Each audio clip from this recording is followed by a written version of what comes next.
ओ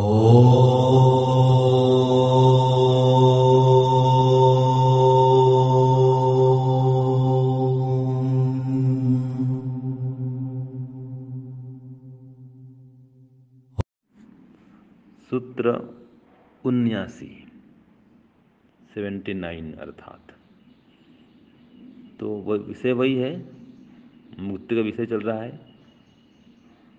तो सूत्र में कहा एवं शून्यम अपि। सूत्र क्या हो गया? एवं शून्यम अपि।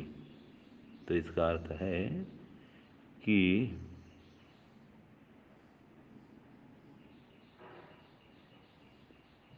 मोक्ष में सब कुछ शून्य भी नहीं हो जाता है, माने वहाँ कुछ भी नहीं है ऐसा भी नहीं है।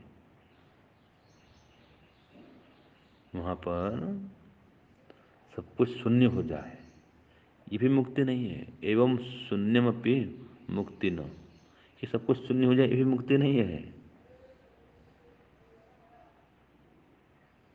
तो क्या है?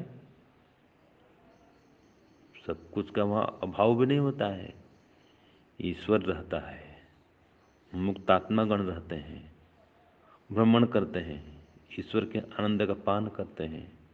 तो शून्य रूप मुक्ति नहीं है, वो तो आनंद रूप मुक्ति है। वहाँ पर ईश्वर के आनंद का पान करते हैं मुक्तात्मा लोग। तो वहाँ पर सब कुछ शून्य नहीं होता है और प्राकृतिक सुख दुख नहीं है, ये तो ठीक है। वहाँ पर सांसारिक सुख दुख नहीं होता है। तो क्या होता है? वहाँ मोक्ष का आनंद मिलता है, ये होता है। तो सूत्रार्थ बोलता हूँ एवं शून्यम अपि का अर्थ है कि वहाँ पर सब कुछ शून्य भी नहीं है। मुक्ति में सब कुछ शून्य हो ऐसा भी नहीं है।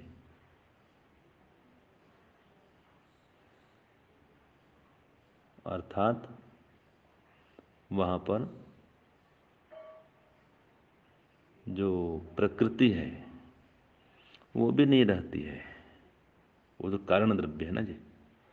तो कारण द्रव्य प्रकृति भी नहीं रहती है, जो कि एकदम सूक्ष्म स्वरूप है, दिखती नहीं है। तो उस प्रकृति भी वहाँ वहाँ पहुँच नहीं पाती। वो जो प्रकृति है वहाँ भी नहीं रहती है। मोक्ष में कोई काम नहीं प्रकृति का। तो मुक्ति में सब कुछ शून्य नहीं होता है, प्रकृति भी नहीं रहती है वहाँ, सब कुछ का अभाव भी नहीं होता है। वो अलग ही अवस्था है, संसार से परे, संसार के सुख दुख से अलग, जहाँ जीवात्मा मुक्त होकर के, स्वतंत्र होकर के सर्वत्र भ्रमण करता है, बिना किसी बंधन के, बिना किसी कष्ट के, रोग के। कोई नहीं होता वो, न रोग न सुख न कष्ट दुख न वियोग, कुछ नहीं होता है। इन सब से वो रहित अवस्था है। लेकिन एकदम शून्य अवस्था नहीं है। अगर शून्य वाला मान लेंगे तब तो जो पुरुषार्थ किया वो भी शून्य हो जाएगा, वो अनर्थक हो जाएगा फिर तो। इसलिए है, और चेतन आत्मा का शून्य हो जाना या नष्ट हो जाना, नाश को प्राप्त होना, ये भी मुक्ति नहीं है। तो जीवात्मा का नाश तो असंभव है, तन्नाश असंभव, उसका नाश संभव नहीं है। वो तो नित्य है, चेतन है, जानवान भी है, हमेशा रहने वाला है। तो वो जीवात्मा वहाँ पर नष्ट नहीं होता है, और वहाँ पर सब कुछ शून्य भी नहीं होता है।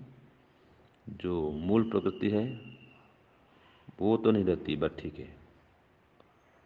जो मूल प्रकृति है कोई उससे संबंध नहीं जीवात्मा का, उसकी आवश्यकता नहीं रहती है, बिना प्रकृति की सहायता से सब कुछ करता है। यहाँ पर आने से संसार में उसको प्रकृति की आवश्यकता पड़ती है, ये बात तो सही है। तो इस प्रकार से मोक्ष में प्रकृति भी नहीं होती, दुख भी नहीं होता है, बंधन भी नहीं होता है। ये सब सांसारिक अवस्थाएं वहाँ पर नहीं होती है। बचपन, जवानी, बुढ़ापा, ये सबसे जीवात्मा रहित हो जाता है।